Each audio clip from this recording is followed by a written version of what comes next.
welcome to The Thinking Writer, a series of programs where we chat with authors and discuss the road to publication for their work, from concept to writing to marketing and beyond. My name is Dina Santarelli. I am a freelance writer and editor. Those of you familiar with my blog, Making Baby Grand, know that I interview authors regularly about their work. And today we are lucky enough to have Linda Maria Frank, who is the author of the Annie Tillery Mysteris series, a young adult mystery series that features two books, The Madonna Ghost and Girl with Pencil Drawing. Linda, thank you so much for being here today. Oh, thank you for having me. I'm really excited to be here and to talk about what I love best, and that's my books. And I think the audience, too, will be happy to hear about not only the story in the book, and interested to hear about the story in the book, but also the story behind the book. Okay, let's start with the first book, The Madonna Ghost. Okay. Can you tell us a little bit about how you decided to start writing this? The Madonna Ghost grew out of my love of certain things that were happening in my life. And I came to the realization that eventually I would forget those things that were happening in my life, and I wanted to capture a memory.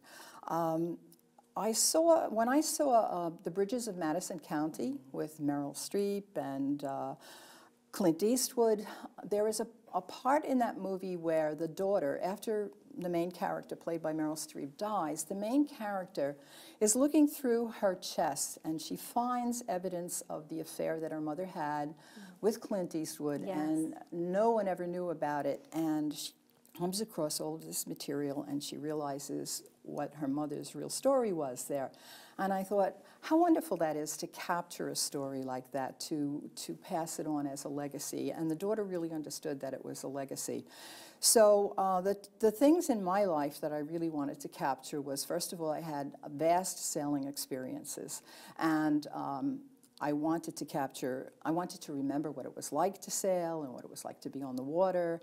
And the other thing that I wanted to capture was the feeling of being in love. I really wanted to capture that because I had fallen in love with someone, and it was the great love of my life, and I knew it was never going to come again, so I wanted to capture it. So those were the things that started me off on the Madonna Ghost. But really, the thing that enabled me to write the Madonna Ghost was the fact that I worked with teenagers all my life because it is young adult, and also I taught forensic science. So I felt very qualified to be able to write a mystery story. So those things kind of all came together, and I started writing the Madonna Ghost. Well, I didn't start writing it. Actually, what happened was I thought about writing, and then I realized that I was not trained as a writer. I didn't go to college as an English major. I didn't take writing courses. I actually really didn't like to write when I was young, but I really wanted to write my memories down. And I had started keeping a journal. So I decided to take a course, and I took a course with the Institute of Children's Literature. And during the course of taking the course, I wrote this book, and then I took another course and wrote the second book. And it was a great help. I learned through my mentor that I had a really good story, so it gave me the confidence to write it. And I call these books Nancy Drew Meets CSI, because when I was a kid, I loved Nancy Drew. And I actually wrote these books before CSI became popular, but obviously there is a lot of forensic science in there as well.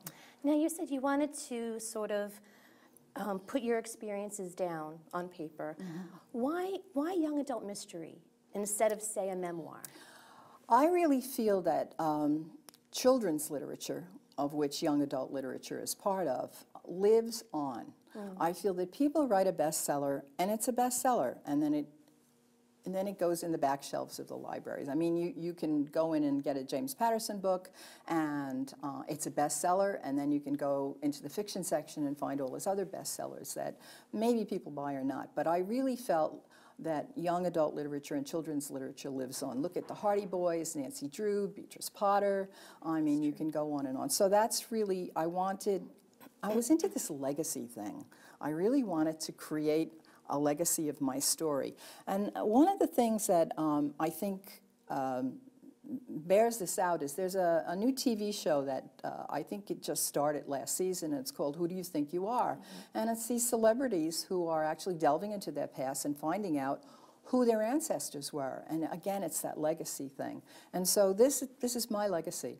I taught for, actually I just retired from my last teaching job this June, and that gave me 50 years in teaching. So I wanted to take all those experiences with young adults and my science experiences, and I wanted to leave a legacy.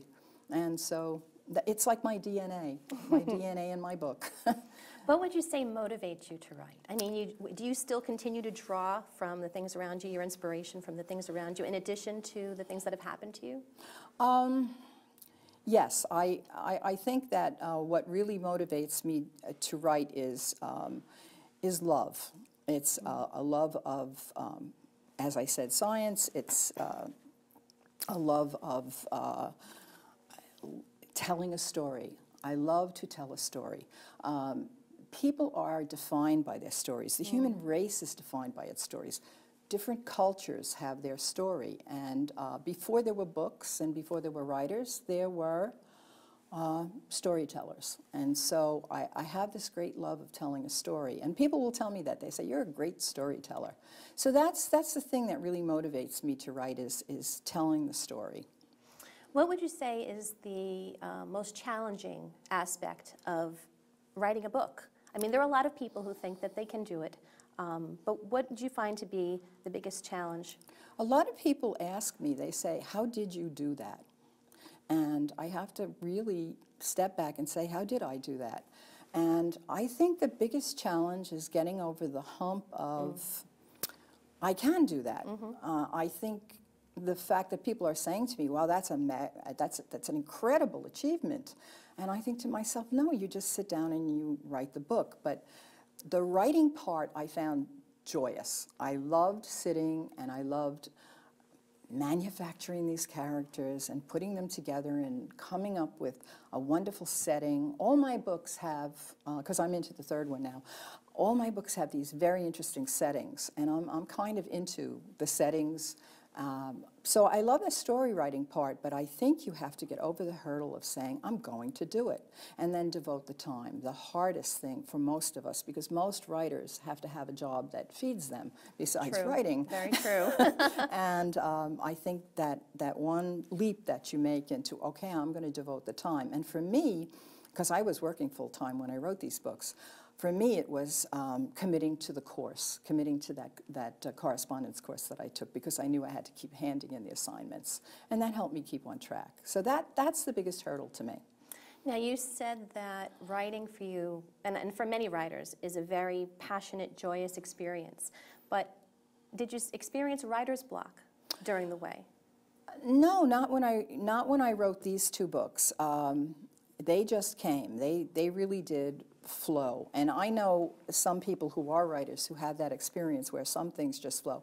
The third book, I'm having really an experience with writer's block. I'll be driving along and I'll be thinking about, oh, this would be a good scene. Oh, this would be a good conversation between my main characters. And of course, I'm in the car, and what is at home is the little recorder that I could be speaking into. And by the time I get home, I'm distracted by something. Distraction, I think, is the greatest nemesis of the writer.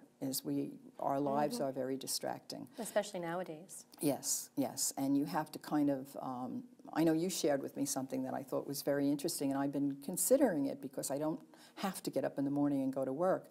And you say you set your alarm clock for 2 or 3 in the morning. I do. I'm one of those night writers. I write in the quiet of the night, and I find that to be the most inspirational. Yeah, because there's nobody, well, it's unlikely that people are going to call you at that time of morning. And don't worry, now that I know that you're up, I'll never call you at that time. But I think that, yes, I do experience writer's block in that way. I need to clear myself of distractions, and the big distraction for me now is promoting these books, because as I say, writing is joyous. Right. Publishing was easy for me because I self-published. I didn't go through the angst of writing those letters and being rejected. But the marketing is really a labyrinth of hurdles and difficulties that I find this is a full-time job. That's a good point. I wanted to ask you, why did you decide to self-publish the Annie Tillery Mystery Series? By the time I finished these 2 books, and it was really only a period of about 3 years that I managed to finish both of them, the woman who was my mentor said to me, these are good, you can sell them, but it's going to take you a long time. And so I sat down and I started with the query letters and the pitch letters, etc. And then I was still actively teaching, and I took on 2 jobs that were very labor intensive. And my mother died, and my father became my project. So I put it aside for a while. Well, I put it aside. Once you put it aside, you have to really never put it aside. It has to be somewhere in your life. You have to carve out the time. So by the time I went back to it, the self-publishing industry just blossomed. It has. It's exploding. And a girlfriend of mine had written a book, and she decided to self-publish as well. And she told me about it, and she said it was a pretty good experience. And we discussed the fact that we're not young anymore. The 2 of us are, you know, well into our late middle age, let's put it that way. And we decided that we needed the instant gratification. So that's partially the way I went. And she convinced me. She didn't really convince me. She opened me up to my universe. And I looked on their website, and I talked to people there, and I realized that they weren't just going to publish anything, that I would have to adhere to industry standards, that I would be edited several times and reviewed several times, and that also they offered me things like a website. They offered me marketing packages. I must get an email a week on some item that I can pick up on that will help me to market my book. I did return to them for the 2nd book. Of course, we know that they're in the business to make money, and everything that you do with them costs you money. You don't get a big advance as you do with a traditional publisher. But still in all, the books are out there, and I'm out there selling them, and people buy them. How important do you think having those things like a website or a Facebook fan page or a Twitter account are in terms of marketing your book? Oh, I understand from the conferences that I've gone to and talking to you, they're absolutely essential. Absolutely. There's no way. There's no way. Even if you have a publisher, look. All you have to do is Google the famous writers. They all have websites. Everyone has a website, and everybody talks on Facebook and Twitter. And this is the way that you get a following. And hopefully, someone is going to see you on Twitter or Facebook and say, I think that book is very interesting. I might have a place for it. I think there's a misconception out there that once the writer finishes writing his or her book, their job is done. But isn't that incorrect to say? I mean, in some cases, that's where the real work begins. Absolutely. Yeah. I feel that the writing of the book was, it was like courtship. And then came marriage, which was publishing. And when you first get this book in your hand, you know, and you look at the cover and you say, wow, and you look at the chapters, and it's such a wonderful feeling. And then you have to sell the book. I had a most marvelous experience, and I always look at this. I see things in terms of omens and signs of good luck or bad luck. I do too.